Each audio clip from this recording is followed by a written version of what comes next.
கூட்டத்துல ஒருத்தன் கத்தனான் பெருசால்.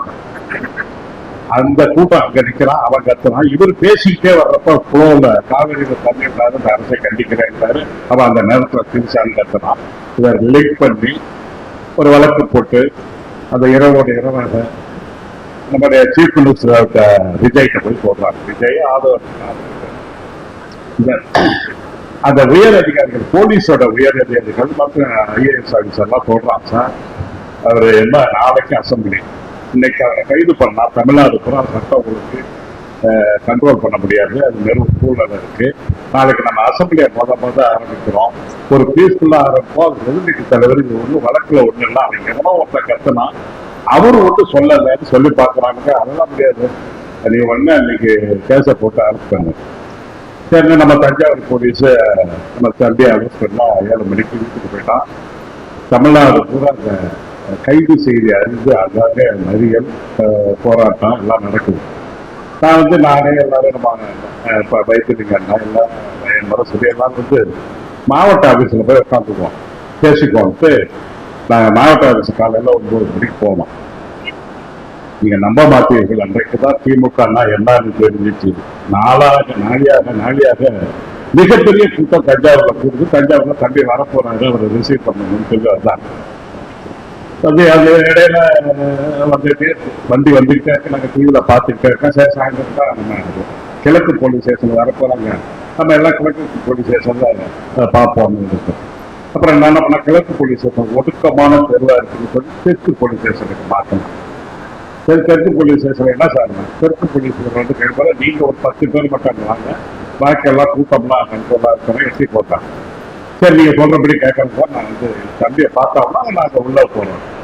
நின்றுட்டே இருக்கும்போது திடீர்னு டிஐசி வண்டி வந்துச்சு. டிஐசி வண்டியில வந்தார். இதுக்கு இடையில 5 எஸ்பியை போட்டிருக்கான். திருவாரூர், நாகப்பட்டினம், புதுக்கோட்டை, பெரம்பலூர், தஞ்சாவூர் 5 எஸ்பியும் அந்த கிரௌடோட எல்லாத்தையும் போலீஸ் தான், எங்களோட போலீஸ் கூட. சரி, ரைட்டு பண்ணா டிஐசி வந்தார். வரும்போது என்ன பண்ணா, நம்ம ஆளுங்க கட்சிக்காரன் அந்த அம்பாசிடரை கூப்பிட்டாங்க. வண்டியை நிஜமாவே நான் அன்னைக்கு தான் பார்த்தேன், அம்பாசிடரை தூக்க முடியுங்கிறது அந்த கோவத்தை அந்த வெளிப்பாடு. அந்த அம்பாசிடர் காரை அந்த தூக்கினால, சரி இன்னைக்கு நம்ம ஏவன்ல மாட்டிட்டோம், வண்டியை திறக்குனா அவன் ஷூட்டிங் ஆர்டர் கொடுக்க போறான், ஏதோ கதை புடிச்சிச்சு அப்படின்னு நினைச்சிட்டு இருக்கும்போது அப்புறம் அந்த பையன் எல்லாம் கூப்பிட்டு வண்டியை கொடுக்குறான். டிஐசி வண்டி தான், டிஐசி விட்டான். அடுத்தான் டிஐசி சார் அன்கண்ட்ரோல் இருக்கிறது மேல சொல்லலாம், இங்க தஞ்சாவூருக்கு கொண்டு வராதிங்க, வந்தா என்னால கண்ட்ரோல் பண்ண முடியாது, 5 எடுத்து சொல்றான். சரி, உடனே நம்ம தம்பிக்கு எப்படி பெருமா பாருங்க, வண்டி வந்தோடனே வண்டியை திருப்படாதான், செங்கிப்பட்டிக்கிட்ட திருப்பது, வண்டி திருப்பலப்பட்டு திருப்பது. அது கலைஞர் பேரப்புல எல்லாம் இருக்க வண்டி ஏன் தஞ்சாவூர் அமைக்க போகுதுன்னு கேட்கிறாரு. அவனை ஒன்றும் சொல்ல முடியாம, இல்ல இங்க செங்கிப்பட்டின்னு ஒரு போலீஸ் ஸ்டேஷன் இருக்கு, அதுலேயே நீங்க கைது போட்டு போகலாம். சரி, செங்கிப்பட்டி ஸ்டேஷன் போயிடுச்சு. போய் வண்டி நிற்கிது, தம்பி இறங்க முடியாது சார். நேரம் என்ன சொல்றாரு, இறந்து பேச சேர்ல உட்காரலாம். ரியாதர்கள் சொல்லிட்டாங்க, முடியாது, எங்க மாவட்டத்தில். ஒரு நான் இங்கேருந்து 1/2 மணி நேரத்தில் எல்லாரும் தஞ்சாவூர்ல இருந்து பறந்துட்டு செங்கிப்பட்டி போனோம். தம்பிகிட்ட போய் சொன்னாங்க, இப்படி இறங்க, அங்கேயும் நல்ல கூட்டம் இருக்கு, இங்கேயும் கூட்டம் ஆரம்பிக்குது, நீங்க உள்ள போன பேசிக்கோன்னு சொல்லிட்டு தம்பியை உள்ள அனுப்பிவிட்டுட்டு சும்மா ஒரு 5 ஊருக்கு தான் போன் பண்ணேன். பாளையப்பட்டி தெற்கு, பாளையப்பட்டி வடக்கு, ஆச்சாம்பட்டி, அந்த சானூரப்பட்டி, செங்கிப்பட்டி 5 ஊர். சும்மா கூட்டம்னா ஊர்ல ஆம்பளை பொம்பளை வீட்டுல ஒரு பொண்ணுக்குள்ள முதற்கொண்டு மிகப்பெரிய கூட்டம். ஒரு 1/2 மணி நேரத்துல அவ்வளவு பேருக்கு 15,000 பேர் வச்சிருக்காங்க. இவன் மழை பெய்ஞ்சோன்னா ஒரு கூட்டம் கலையலாம். போட்டா 1 மணி நேரம் என்கொயரி பண்ணி கையெழுத்தெல்லாம் போட்டு வெளியில விட்டான். அப்படி அந்த வண்டியை விட்டு இறங்கி நடந்து வந்தாரு, கையாட்டினாரு. 5 நிமிஷத்துல வந்தாரு அப்படின்னு சொல்லிட்டு போனாரு. கட்சிக்காரன் ரொம்ப ஆர்வமாக அவ்வளவு எழுச்சியாக இருந்தா திருப்பி போனாரு, கையெழுத்து போட்டு வெளில வந்தாரு. வெளியில 20 கிட்ட ஒரு 3/4 மணி நேரம் ஆகுது. அந்த ஒரு 200-300 மீட்டர் கடக்கிறதுக்கு அவ்வளவு பெரிய கிரௌடு. ஒரு அம்மா கடைசியில, நான் சொல்லல, அது காய்கறி கடை மாதிரி அழகா ஒரு பூசணிக்காய் எடுத்து தூடத்தை வச்சு நம்ம தம்பி வண்டியை சுற்றி நாசமா போவோம், கைது போட்டு போட்டு தம்பிக்கு தெரியாது. நான் சொன்னார், மாதிரி சொல்லாத நான் போகணும். சரி, போயிட்டாரு, வீட்டுக்கு போனாரு. மிக சிறந்த இவரோட பேட்டி எல்லாமே நல்லா இருக்கும். ஆனா அன்னைக்கு கொடுத்த பேட்டி மிக சிறப்பான விமான நிலையத்துக்கு போனாரு. எங்க அம்மாவோட போறது, எங்க அம்மா என்ன வளர்த்திருக்கு, என் மனைவி இருக்கு, என் தங்கச்சி இருக்கு, எனக்கு ஒரு பொண்ணு இருக்கு. நான் போய் ஒரு பொம்பளை பிள்ளைய சொல்லுவானா? தவறான செய்தி இருந்தாலும் என்னுடைய நிலையை எடுத்து வைக்கிறேன்னு சொல்லிட்டு மிக அற்புதமாக அந்த பேட்டை எடுத்துட்டு ஊருக்கு போயிட்டாரு. அடுத்த நாள் சட்டசபை. அதுக்கு முன்னாடி எல்லாம் வந்தீங்கன்னா விஜய் வந்து திருப்பி கும்பிடுவாரு. அன்னைக்கு நான் கும்பிடக்கூடாது, என்னோட எண்ணம். நஷ்டால வழியை நான் கும்பிடக்கூடாது அப்படின்னா இவர் அதான் கலைஞர் கும்பிடல. நாங்கள் யாரும் ஆசையில வந்து உட்காந்தோம். ஆளு கூட உட்காந்துட்டான்.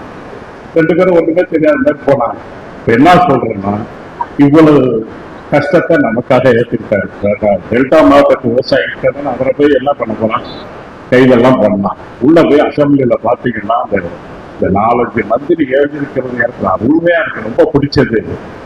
இந்த நிர்மல் குமார் என்ன பண்ணாங்க, இந்த கரூர் கம்பெனி அப்படின்னா, ஐயோ சாரி கரூர் முன்னாள் அமைச்சர் அப்படின்னா உடனே நம்ம தலைவர் எதிர்த்தாரு, அனுமதி கொடுத்தாங்க. சங்கி அமைச்சர் அப்படின்னா ஆடிட்டாங்க.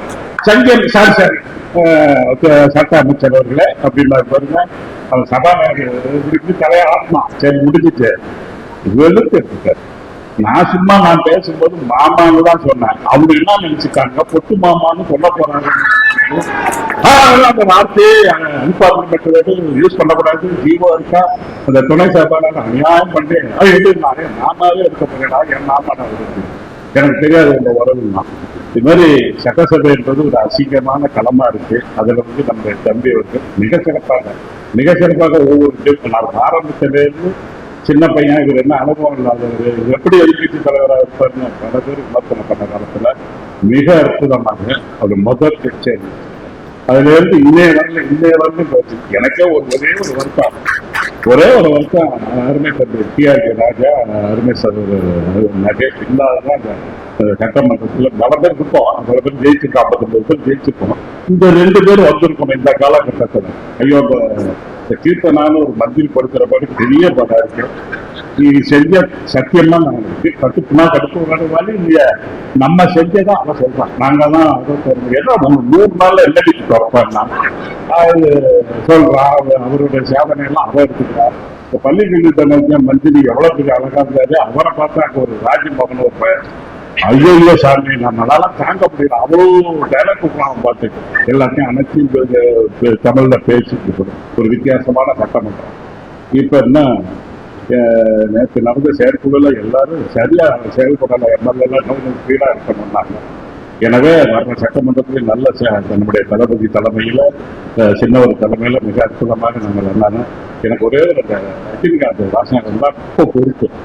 தப்பு பண்ணிட்டே சிங்காரம் தப்பு பண்ணிட்டே நான் சொன்னது. தளபதியை என்னைக்கு கை வச்சானோ அன்னையிலிருந்து திமுக மிக எழுச்சியாக எல்லா ஊர்லயும் நல்லா இருக்கு. நன்றி முதலமைச்சருக்கு, நன்றி, வணக்கம்.